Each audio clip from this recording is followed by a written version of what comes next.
My daughter hired security to keep me and my wife out of the wedding I fully paid for, so I canceled everything to teach her a lesson. My daughter, Laura, she's 28 now, blocked me from her own wedding. Let that sink in for a minute. I was blocked from a wedding that I was literally paying for. I'm still trying to wrap my head around it, but I figured sharing this here might help me sort things out or at least let me vent a little. First off, let me just say this, Laura has always been a bit of a handful, even when she was a kid. We had our ups and downs, but what parent and kid don't, right? Still, I never imagined things would go this far. I mean, yeah, we've had disagreements in the past, but nothing that would make me think she'd go this extreme. Anyway, I'll try to keep this as clear as possible. Laura has been with her fiancé, Matt, for a few years now. They're not exactly rolling in money, so when they started planning the wedding, I offered to cover the costs. It seemed like a nice gesture, and honestly, I wanted to help them start their marriage on the right foot. I know weddings are expensive as hell, and since they were struggling, I figured, why not? It was my way of showing support. I was happy to do it, and I thought she'd appreciate the help. It's a big moment, right? Your daughter's wedding, the day your kid steps into a new chapter of life. I wasn't expecting a parade or anything, but maybe a little gratitude would have been nice. But things started going sideways not long after that. So, fast forward a bit. The wedding planning is well underway, and Laura seemed to have everything under control. I wasn't too involved in the little details. Honestly, I wasn't trying to micromanage her wedding. I trusted she could handle it. But one day, I thought it would be nice to add my brother, Mark, to the guest list. He and Laura have always been close, and I figured it wouldn't be a problem, just one more person, right? No big deal. I called up the wedding planner to ask if they could add Mark, and that's where things got weird. The planner sounded kind of awkward when I asked. He hesitated and then told me the guest list was full. Full? How is that possible? It's a wedding, not a movie. You can always squeeze in one more, right? So, I pushed a little, thinking maybe he misunderstood or there was a mistake. Finally, after some back and forth, the planner sent me the guest list, and let me tell you, when I opened that list, my heart stopped for a second. I wasn't on it. Neither was Linda, my wife. I'm sitting there staring at this list of people I barely know, but my own name isn't there, not mine, not Linda's. At this point, I'm beyond confused. I thought there has to be some mistake. I mean, how could my own daughter leave me off the list for her wedding, especially when I'm the one footing the bill? It didn't make any sense. So, I called the planner back, trying to stay calm, but my mind was racing. I asked him straight up, why aren't we on the guest list? Did Laura forget? The planner hesitated again and then dropped the bomb. He told me that Laura specifically instructed him not to invite me or Linda, and on top of that, she requested extra security to make sure we couldn't even enter the venue if we tried. I sat there, stunned. I couldn't believe what I was hearing. My own daughter was planning her wedding behind my back, and she went as far as hiring security to keep me out. I mean, what the hell? At this point, I'm livid. I asked the planner to show me proof because this has to be a misunderstanding, right? Maybe there was a miscommunication or something. But nope, he forwarded me the emails, and there it was in plain black and white. Laura had been planning this for weeks, and she made it clear that I wasn't welcome. I didn't know what to do. I felt completely blindsided. All this time, I thought I was doing something good for her, helping her out, supporting her, and she's actively keeping me from her wedding. I can't even begin to explain how hurt I was, but what hit me the hardest wasn't just being left off the guest list. It was the fact that she planned it this way. It wasn't an accident, it wasn't a slip-up. She went out of her way to make sure I wouldn't be there. And for what? Because we had a few arguments over the years? Because I didn't always agree with her choices? That's part of being a parent. You try to guide your kids, even when they don't want to hear it. I kept thinking back to all the times I supported her, when she got in trouble in school, when she was hanging with the wrong crowd, when we had to deal with some really tough situations. I was always there, even when she was angry at the world. I tried to be the one she could count on.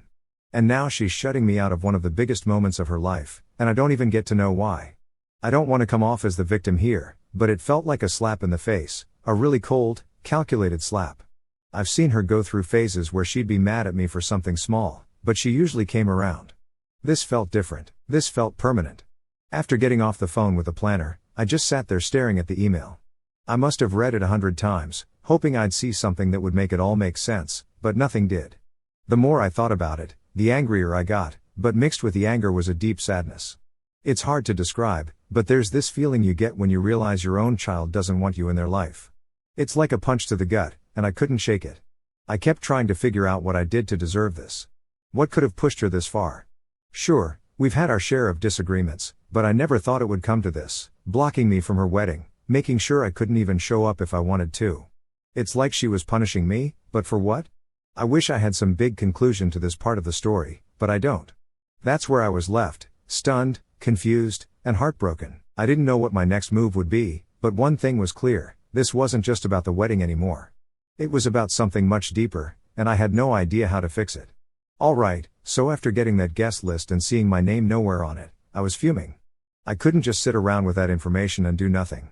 I mean, how was I supposed to act like everything was fine after finding out my own daughter had blocked me from her wedding?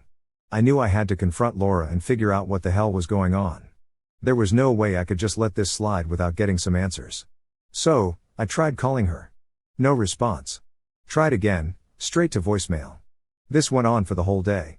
I get it, she's busy with wedding prep and all, but I was desperate for some clarity at this point. I couldn't tell if I was more angry or hurt, but I needed to talk to her. I left her a voicemail asking her to call me back. Nothing, just silence. That silence was driving me crazy. After a day or two of no response, I hit my breaking point. If she wasn't going to come to me, I'd go to her. So, I got in the car and drove over to her apartment. It wasn't far from where I live, and honestly, I didn't even think about what I was going to say. I just knew I needed to talk to her face to face. I figured maybe she could explain, maybe we could talk it out. Or maybe I was being naive thinking she'd have some reasonable explanation for all this. When I got to her place, I was buzzing with adrenaline.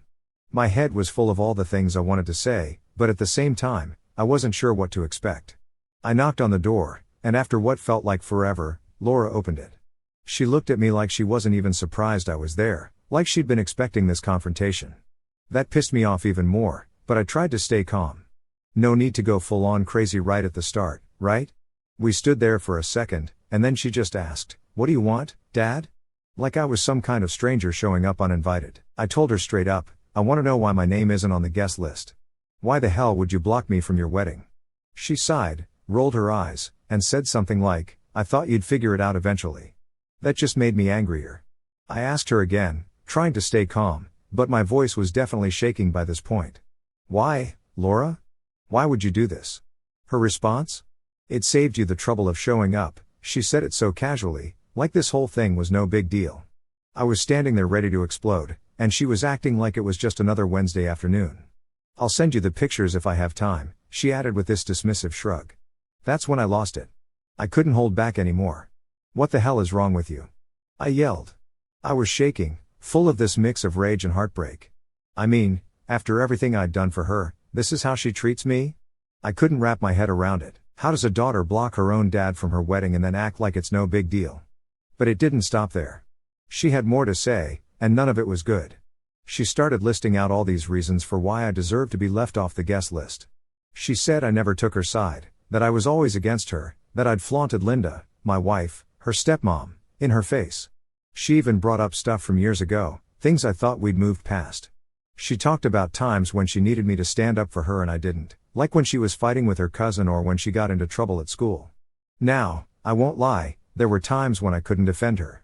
She wasn't always in the right, and I wasn't going to support her when she was clearly wrong. I tried to explain that to her, but she wasn't having it.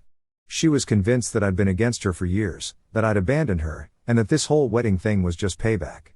She even brought up stuff from when she was younger, like the time we had to deal with her getting caught with pills. Yeah, she had her rough patches, but I was there for her. I supported her through all of that, even when it was hard. I didn't turn my back on her when she needed help. I tried to guide her, get her the help she needed, and make sure she stayed on track. But apparently, none of that mattered. In her mind, I had failed her in every way that counted. Standing there, listening to her unload all this anger, I realized how deep the resentment ran. It wasn't just about this wedding, it was years of built-up frustration that I didn't even know she was holding on to. And the way she was throwing it all at me now, like it was my fault she was so messed up, was just too much. At some point, I started tearing up. I didn't even mean to, it just happened. I asked her, practically begging, "What did I do that was so terrible, Laura? Why are you treating me like this?" I hoped, deep down, that maybe she'd show some sign of regret or empathy, that she'd soften even just a little. But no, she stayed cold. "You never had my back," she said. You were always more concerned with your new life with Linda. You didn't care about me. That hit like a punch to the gut. I tried to explain to her that I always cared, that I loved her more than anything, but she was convinced I'd chosen my new family over her. I didn't know what to say. I was standing there in her apartment doorway, trying to figure out how we got to this point. She didn't want me at her wedding. She didn't want me in her life, apparently. And nothing I said was going to change that. It felt like we were speaking two different languages. Every time I tried to explain myself, she'd throw something else back at me, like she'd been keeping a list of all the ways I'd failed her over the years. Eventually, she told me I was just bringing negativity into her life and that I needed to leave. She said I wasn't welcome at the wedding or in her life if I couldn't accept that. I walked out of there completely defeated. I didn't know what else to do. My own daughter didn't want me at her wedding, and no matter how much I tried to understand why, it all came back to this resentment she'd been holding on to for years. I was lost, hurt, and honestly more confused than ever. After I left Laura's apartment that day, I was wrecked. I didn't know what to do or where to go from there. The whole confrontation felt like it went nowhere, and everything she said just kept playing over and over in my head. I tried to keep it together, but I felt completely blindsided by her level of anger toward me. I mean, I knew we weren't super close, but to find out she thought so little of me, that hit hard. A few days went by after that, and I still hadn't heard from her. I was trying to give her space, hoping maybe she'd come around or at least calm down enough to talk rationally. But deep down, I knew that wasn't going to happen. The wedding was coming up fast, and I didn't know if I was supposed to just sit there and pretend everything was fine. I couldn't do that. I was at home with my wife, Linda, telling her everything that went down. Linda's always been patient with Laura, way more patient than I've been, but even she was done at this point. She said it was time for me to stop letting Laura walk all over me. She was right. I'd spent so much time trying to make Laura happy, to keep some kind of peace between us, but nothing ever seemed to be enough. It was like no matter what I did, I couldn't win.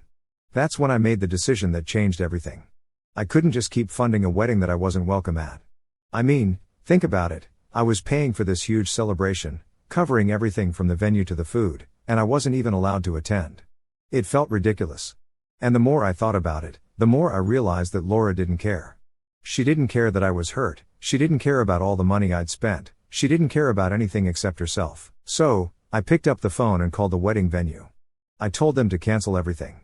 I knew I wasn't getting my deposits back, but at that point, I didn't care about the money. It wasn't about that anymore. I just couldn't stand the idea of her going through with this wedding while I was being treated like I didn't exist. I had to take a stand, even if it hurt. The venue manager was shocked when I told him to cancel. I guess it's not every day someone pulls the plug on a wedding like that, especially so close to the date. But I didn't hesitate. I told him to go ahead and call off the caterers, the decorators, everything. I even considered canceling the wedding planner too, but I stopped myself. I didn't want to give Laura too much time to find a backup plan. I figured if I canceled just enough, she'd be left scrambling. Now, I know what some people might say, that I was being petty, that I should have just let her have the wedding and dealt with the aftermath later. But here's the thing, this wasn't just about the wedding. It was about respect. I was her father, and she had treated me like I didn't matter. I wasn't going to sit back and let her use me. I wasn't going to keep being her doormat. After I made the call, I sat down with Linda, and we talked it over. She supported my decision 100%. She said something I'll never forget: if she doesn't respect you enough to invite you to her wedding, she doesn't deserve your money. And she was right. I had bent over backward for Laura for years, always trying to be the bigger person, always giving in. But enough was enough. The next day, things really started to unravel. The wedding planner called, frantic, saying they couldn't get into the venue to start setting up. Apparently, the venue staff had already started clearing out everything. When Laura found out, I can only imagine her reaction. I wasn't there to see it, but I heard from a friend that there was absolute chaos. Guests were confused, vendors were showing up with no place to set up, and nobody had any idea what was going on. Laura tried calling me, of course, but I didn't pick up. I wasn't in the mood for another screaming match, and frankly, I didn't owe her any more explanations.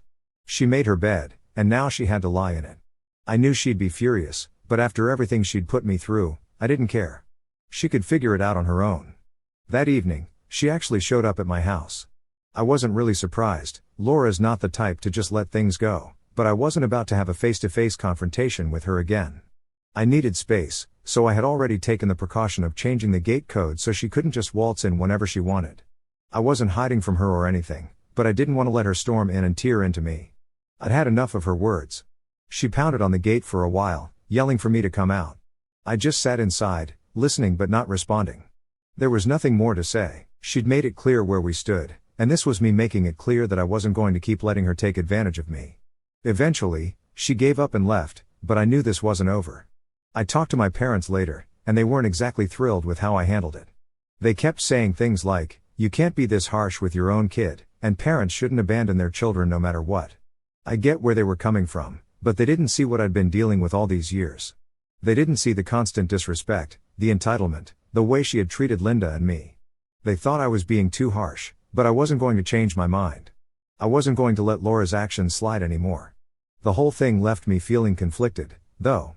On one hand, I knew I had done the right thing by standing up for myself. But on the other hand, this was my daughter. No matter how much she had hurt me, there was still this nagging feeling of guilt in the back of my mind. I kept thinking, did I go too far? Should I have just let her have the wedding and dealt with everything later? But then I remembered how she had looked me in the eye and told me she didn't want me there. That was the moment I knew I couldn't keep bending over backward for her anymore. So, yeah, that's where things ended up. Laura's wedding plans were in shambles, and I was left wondering if there was ever going to be any kind of reconciliation. But at the end of the day, I had to protect myself. I had to protect my own peace, even if it meant losing my daughter in the process. And honestly, I don't regret it. After the whole mess with canceling the wedding, I expected some kind of fallout, but I didn't realize just how fast everything would unravel. The day after I canceled the venue, the wedding planner called me up in a complete panic. He started off all formal, trying to explain the situation, but it was obvious he was freaking out. The venue had already started shutting things down, and the caterers and decorators were locked out. Apparently, when they got to the venue that morning, security showed them the email I sent about the cancellation, and that's when everything went sideways. He was calling to ask if there was any way to salvage the situation, but I wasn't interested in playing nice anymore. I told him straight up, I'm not paying for anything. The wedding's off as far as I'm concerned. He stammered a bit, trying to reason with me, but I wasn't budging. I had made my decision, and I wasn't going to be bullied into changing it just because everyone else was freaking out. The planner kept going on about how the vendors needed to be paid and how there was still time to sort things out if I just covered the remaining costs. I cut him off and told him it was no longer my problem. You'll have to talk to Laura about that, I said, and hung up. A part of me felt bad for the guy. He was just doing his job, but this situation wasn't my mess to clean up anymore. Laura had made it clear that she didn't want me involved, so I was done being the one to fix everything. Now, what happened next I didn't find out until much later, but apparently, when Laura showed up at the venue and found out it was cancelled, she absolutely lost it. I'm talking full-blown meltdown. From what I heard, she showed up expecting to see everything set up and ready to go, but instead, the place was empty. No tables, no decorations, no caterers, nothing. Just a locked gate and a confused security guard telling her she couldn't enter. She tried to call me again, of course, but I'd already blocked her number. I wasn't going to deal with another screaming match. I guess she must have thought I was bluffing or that I'd cave at the last minute, but when she realized I was serious, things really escalated. The venue security told her she couldn't come in, and that's when she snapped. From what I've been told, she started screaming at the security guards, demanding they let her in. She even threatened to sue the venue, which, let's be real, wasn't going to get her anywhere. At one point, she tried to force her way in, and that's when the guards called the cops. If it weren't for Matt, her fiancé, showing up when he did, I'm pretty sure she would have been arrested for trespassing. He managed to calm her down just before things got really out of hand, but by then, the damage was done. Her perfect day was officially ruined. Now, while all this chaos was going down at the venue, I was at home, just waiting for the inevitable knock at my door. I knew Laura wasn't the type to let something like this go, and sure enough, she showed up later that afternoon. She was banging on the gate, yelling for me to come out, but I stayed inside. I'd already decided there was no point in having another confrontation. We'd said everything that needed to be said. I could hear her yelling, telling me how I'd ruined everything and how I was being selfish. Part of me wanted to go out there and try to talk to her, to explain why I did what I did, but another part of me knew it wouldn't make any difference. Laura had made up her mind about me a long time ago, and nothing I said was going to change that. So, I stayed inside, letting her rant until she eventually gave up and left. After she was gone, I sat down with Linda, and we talked about what had happened. Linda, as usual, was supportive. She kept telling me that I'd done the right thing, that it was about time I stood up for myself. But I couldn't help feeling conflicted.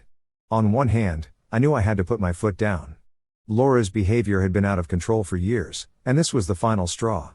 But on the other hand, I couldn't shake the guilt that came with knowing I'd been the one to ruin my own daughter's wedding. As the days went by, word started to spread through the family about what had happened. I hadn't told anyone yet, but apparently, Laura had gone and told her side of the story to anyone who would listen.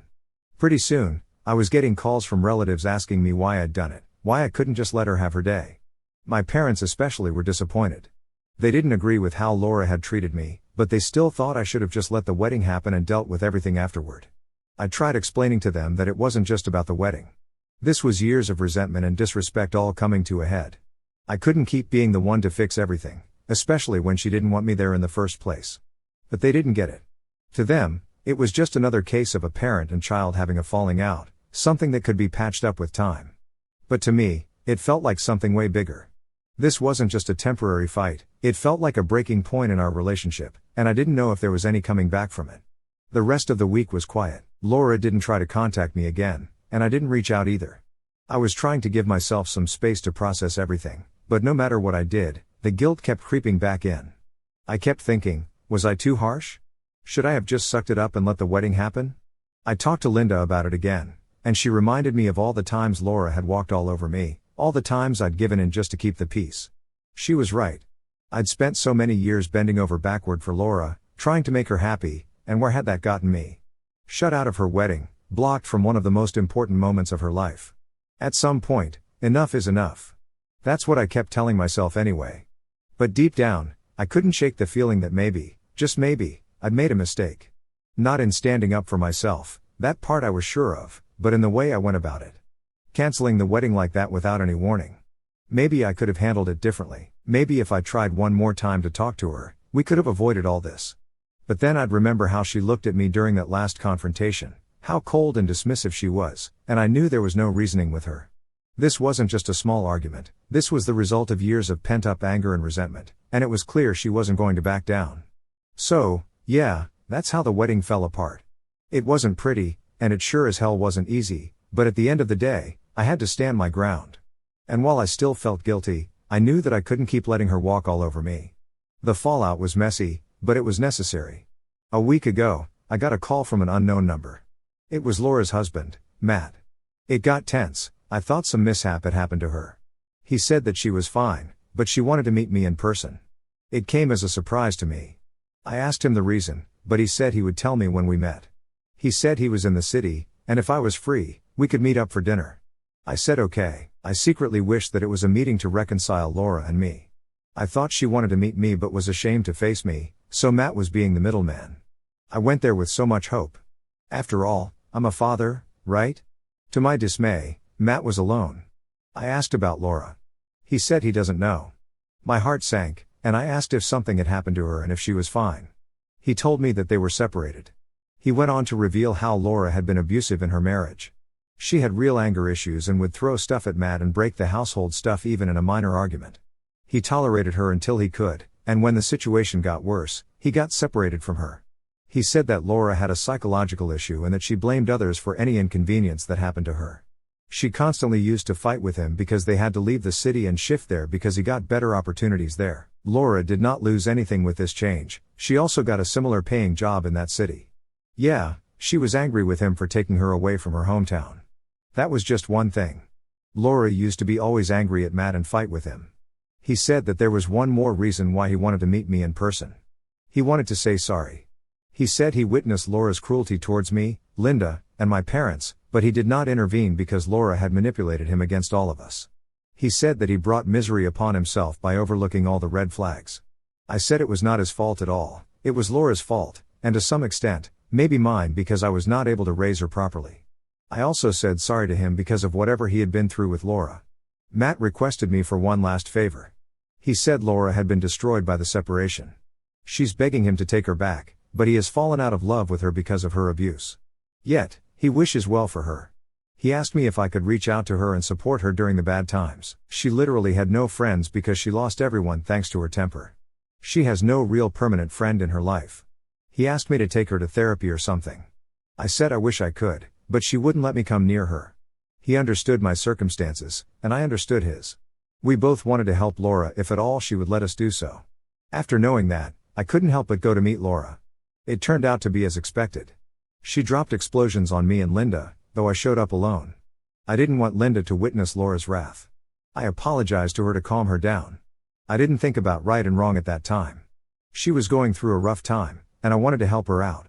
I said she could curse me whatever she wanted, but she needed to see a therapist first. She didn't listen and dug up the past.